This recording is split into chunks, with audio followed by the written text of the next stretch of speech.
for hosting. It's good to be here. Just a few comments.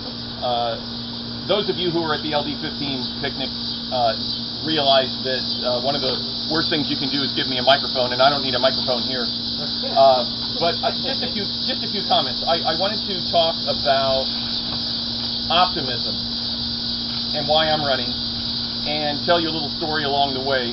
And I think I'll start off with a pop quiz. Does anybody, can anybody tell me what the numbers, we're talking politics here, current politics, 17 and 8 have to do with current politics. Anybody? I'll give you a hint. 17 is the number of Republican candidates for president, and 8, we're up to 8, is the number of candidates running in CD6, based on what I heard this morning. I thought it was the minimum wage for McDonald's workers. Give that man a blue ribbon. Man. That was good. That was good. But I wanted to focus on the 8, because a lot of people have talked about the number of Republican candidates for president.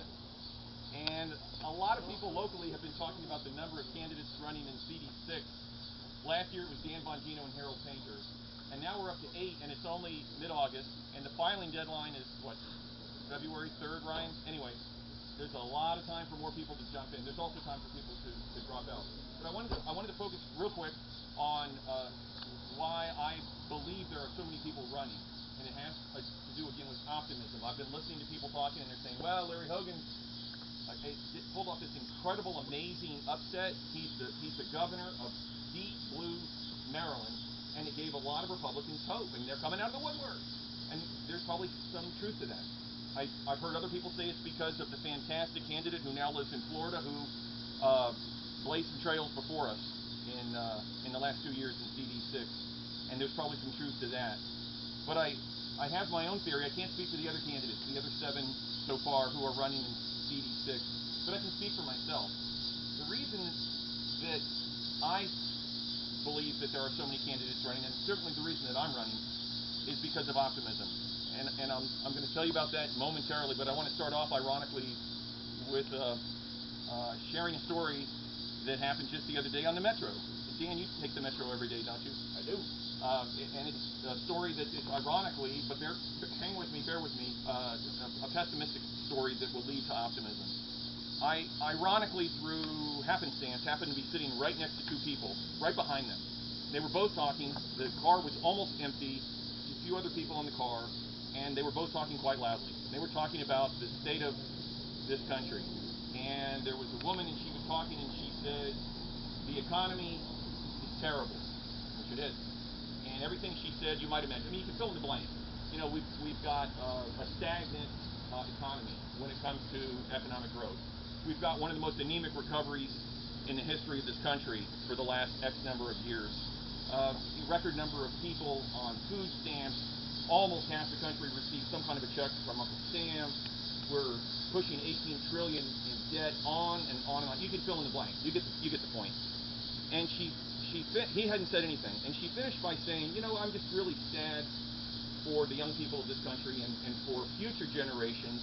She said, you know, I have kids, and they have kids now, have grandkids, and she said, I just think the American dream is just fluttering away. And she said, it really makes me sad. And that really resonated with me, because 3 weeks ago at the LD15 picnic, for those of you that were there, I myself mentioned the erosion of the American dream and how I think I'm a living, walking, talking embodiment of the fact that the American dream is still alive and well, but it is in danger right now. So I perked up my ears even more. And finally he said something, and he threw up his hands and he said, well, you know, the economy sucks. That's a quote. He said, the economy sucks. And it is what it is. What can you do? And he stopped talking. And they changed the topic, and at that point this conversation really resonated with me in kind of a bad way. Because he talked about the economy as if it was like the wind, I don't know, unpredictable, uncontrollable. It is what it is. We've had this bad economy for 7 or 8 years, and it's just dumb, blind luck, and hopefully one of these days it'll turn around. Hopefully one of these days it'll turn around and we'll be doing better. So he made his point, and I thought, okay, well, that's okay. You know, go ahead and do what you know, say what you need to say. But they changed the topic, and they got off at the next stop, and it just left me sitting there thinking. But I got to thinking that there was a positive to all of this, and it's why I'm optimistic. It's why I'm optimistic about where we're going as a country and why I'm running for Congress. And the reason is the economy is not in the doldrums, it's not stagnant, and the recovery is not weak because of happenstance or the roll of the dice or just the changing of the winds blowing. It's not because of that. It's because of the policies of the last X number of years. We've gotten the results we've got because of policy. And that's why I'm optimistic, because the next President of the United States and Congress are not being asked to do something that's never been done before. They're not being asked to come up with some incredible, amazing, Herculean task that's never been figured out before. It's been done before. And so the reason that I'm optimistic is all we need to do to get this country back on track and to restore the American dream is to get back to pro-growth policies, because the American dream is predicated on a pro-growth policy that results in a strong economy. And we know how to do it, and I could go down a litany of reasons and things that need to be done and policies, but I think all of you here know what I'm talking about. There are things that need to be done. We need to get back to free markets. We need to get back to lower taxes, lower regulation. We need to get back to fiscal responsibility, sound money. We need to have accountability and oversight for the government. These are things that are very doable, and that's why I'm optimistic that all we have to do is change our policies, and we can change the results. And the reason that I'm running is I want to be part of that in Congress.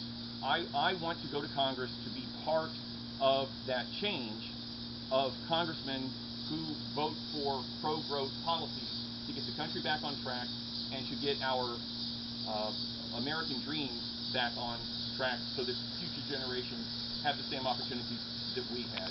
And I believe my 30 years in business, almost 2 decades of them as a business owner, have given me a lot of skills and experiences that would stand me in good stead in Congress. I'm independent. I'm not a joiner. I don't put my wet finger to the wind and see what direction people are going and then follow that way. I don't think I would be a good guy to send to Congress if the electorate was looking for an establishment go along to get along type of congressman. But I do believe that I have skills that would be applicable to helping this country get back on track. And I believe that being a problem solver and having been tested in the business world as a business owner through all kinds of tribulations of our company, ups and downs, I've become accustomed to making decisions under pressure, and I think I'd be a congressman, good congressman. So I just wanted to leave you with that I believe that I would be a good congressman. I believe that this country can get back on track and that we can restore the American dream for those reasons. And I need your support, and I appreciate the opportunity to talk to you. Thank you.